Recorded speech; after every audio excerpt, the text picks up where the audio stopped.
अध्याय 18 मोक्ष संन्यास योग भाग 2। शांति, संयम, तपस्या, शुद्धता, धैर्य, सत्यनिष्ठा, ज्ञान, विवेक तथा परलोक में विश्वास, ये सब ब्राह्मणों के कार्य के स्वाभाविक गुण हैं। शूरवीरता, शक्ति, धैर्य, रण कौशल, युद्ध से पलायन न करने का संकल्प, दान देने में उदारता, नेतृत्व क्षमता, ये सब क्षत्रियों के कार्य के स्वाभाविक गुण हैं। कृषि, गोपालन और दुग्ध उत्पादन तथा व्यापार वैश्य गुणों से संपन्न लोगों के स्वाभाविक कार्य हैं। शूद्रता के गुण से युक्त लोगों के श्रम और सेवा स्वाभाविक कर्म हैं। अपने जन्मजात गुणों से उत्पन्न अपने कर्तव्यों का पालन करने से मनुष्य पूर्णता प्राप्त कर सकता है। अब मुझसे सुनो कि कोई निर्धारित कर्तव्यों का पालन करते हुए कैसे पूर्णता प्राप्त करता है। अपनी स्वाभाविक वृत्ति का निर्वहन करते हुए उस सृजक भगवान की उपासना करो जिससे सभी जीव अस्तित्व में आते हैं और जिसके द्वारा सारा ब्रह्मांड प्रकट होता है। इस प्रकार से अपने कर्मों को संपन्न करते हुए मनुष्य सरलता से पूर्णता प्राप्त कर सकता है। अपने धर्म का पालन त्रुटिपूर्ण ढंग से करना अन्य के कार्यों को उपयुक्त ढंग से करने की अपेक्षा अधिक श्रेष्ठ है। अपने स्वाभाविक कर्तव्यों का पालन करने से मनुष्य पाप अर्जित नहीं करता। किसी को भी अपनी प्रकृति से उत्पन्न कर्तव्यों का परित्याग नहीं करना चाहिए, चाहे कोई उनमें दोष भी क्यों न देखता हो। हे कुंती पुत्र, वास्तव में सभी प्रकार के उद्योग कुछ न कुछ बुराई से आवृत रहते हैं, जैसे आग धुएं से ढकी रहती है। वे जिनकी बुद्धि सदैव प्रत्येक स्थान पर अनासक्त रहती है, जिन्होंने अपने मन को वश में कर लिया है, जो वैराग्य के अभ्यास द्वारा कामनाओं से मुक्त हो जाते हैं, वे कर्म से मुक्ति की पूर्ण सिद्धि प्राप्त करते हैं। हे अर्जुन, अब मुझसे संक्षेप में सुनो और मैं तुम्हें समझाऊंगा कि जो सिद्धि प्राप्त कर चुका है वह भी दृढ़ता से दिव्य ज्ञान में स्थित होकर कैसे ब्रह्म को भी पा सकता है।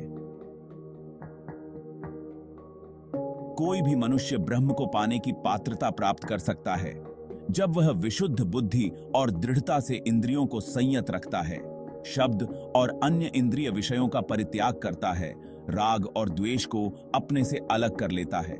ऐसा व्यक्ति जो एकांतवास करता है, अल्प भोजन करता है, शरीर, मन और वाणी पर नियंत्रण रखता है, सदैव ध्यान में लीन रहता है, वैराग्य का अभ्यास करता है, अहंकार, अहिंसा, अभिमान, कामनाओं, संपत्ति के स्वामित्व और स्वार्थ से मुक्त रहता है और जो शांति में स्थित है वह ब्रह्म के साथ एकरस होने का अधिकारी है। परम ब्रह्म की अनुभूति में स्थित मनुष्य मानसिक शांति प्राप्त करता है। वह न तो शोक करता है और न ही कोई कामना करता है, क्योंकि वह सभी के प्रति संभाव रखता है। ऐसा परम योगी मेरी भक्ति को प्राप्त करता है। यदि मेरे भक्त सभी प्रकार के कार्यों को करते हुए मेरी पूर्ण शरण ग्रहण करते हैं, तब वे मेरी कृपा से मेरा नित्य एवं अविनाशी धाम प्राप्त करते हैं। यदि तुम अहंकार से प्रेरित होकर सोचते हो कि मैं युद्ध नहीं लड़ूंगा, तुम्हारा निर्णय निरर्थक हो जाएगा। तुम्हारा स्वाभाविक क्षत्रिय धर्म तुम्हें युद्ध लड़ने के लिए विवश करेगा। हे अर्जुन, मोहवश जिस कर्म को तुम नहीं करना चाहते उसे तुम अपनी प्राकृतिक शक्ति से उत्पन्न प्रवृत्ति से बाध्य होकर करोगे। हे अर्जुन, परमात्मा सभी जीवों के हृदय में निवास करता है। उनके कर्मों के अनुसार वह भटकती आत्माओं को निर्देशित करता है जो भौतिक शक्ति से निर्मित यंत्र पर सवार होती है।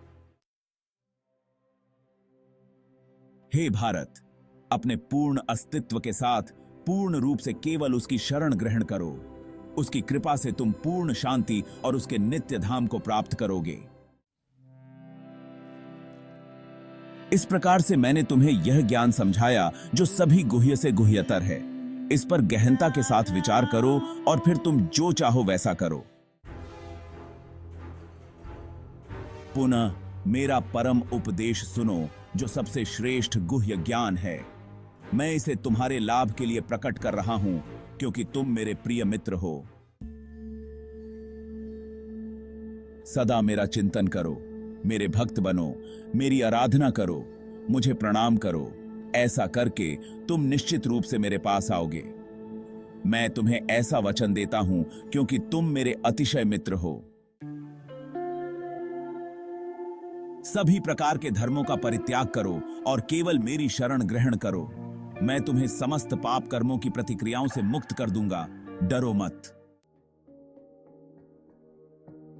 यह उपदेश उन्हें कभी नहीं सुनाना चाहिए जो न तो संयमी है और न ही उन्हें जो भक्त नहीं है।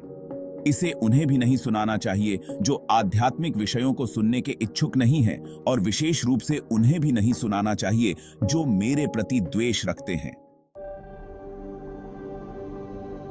वे जो इस अति गुह्य ज्ञान को मेरे भक्तों को सिखाते हैं, वे अति प्रिय कार्य करते हैं। वे निःसंदेह मेरे धाम में आएंगे।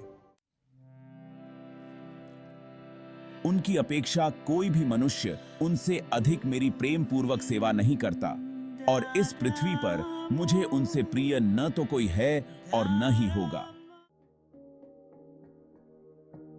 और मैं यह घोषणा करता हूं कि जो हमारे पवित्र संवाद का अध्ययन करते हैं, वे ज्ञान के समर्पण द्वारा अपनी बुद्धि के साथ मेरी पूजा करेंगे।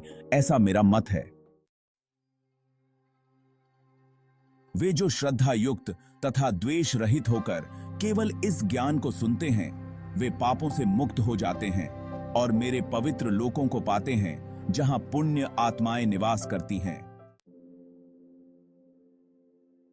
हे पार्थ, क्या तुमने एकाग्र चित्त होकर मुझे सुना? हे धनंजय, क्या तुम्हारा अज्ञान और मोह नष्ट हुआ? अर्जुन ने कहा, हे अच्युत, आपकी कृपा से मेरा मोह नष्ट हो गया है। अब मैं ज्ञान में स्थित हूं, मैं संशय से मुक्त हूं और मैं आपकी आज्ञाओं के अनुसार कर्म करूंगा। संजय ने कहा, इस प्रकार से मैंने वासुदेव पुत्र श्री कृष्ण और उदार चित्त पृथा पुत्र अर्जुन के बीच अद्भुत संवाद सुना। यह इतना रोमांचकारी संदेश है कि इससे मेरे शरीर के रोंगटे खड़े हो गए हैं। वेदव्यास की कृपा से मैंने इस परम गुह्य योग को साक्षात योगेश्वर श्री कृष्ण से सुना।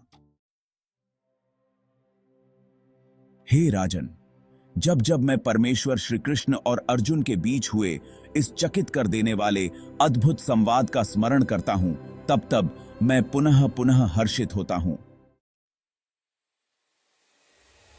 भगवान श्री कृष्ण के अति विस्मयकारी विश्व रूप का स्मरण कर मैं अति चकित और बार बार हर्ष से रोमांचित हो रहा हूं। जहां योग के स्वामी श्री कृष्ण और श्रेष्ठ धनुर्धर अर्जुन हैं, वहां निश्चित रूप से अनंत ऐश्वर्य, विजय, समृद्धि और नीति होती है। ऐसा मेरा निश्चित मत है।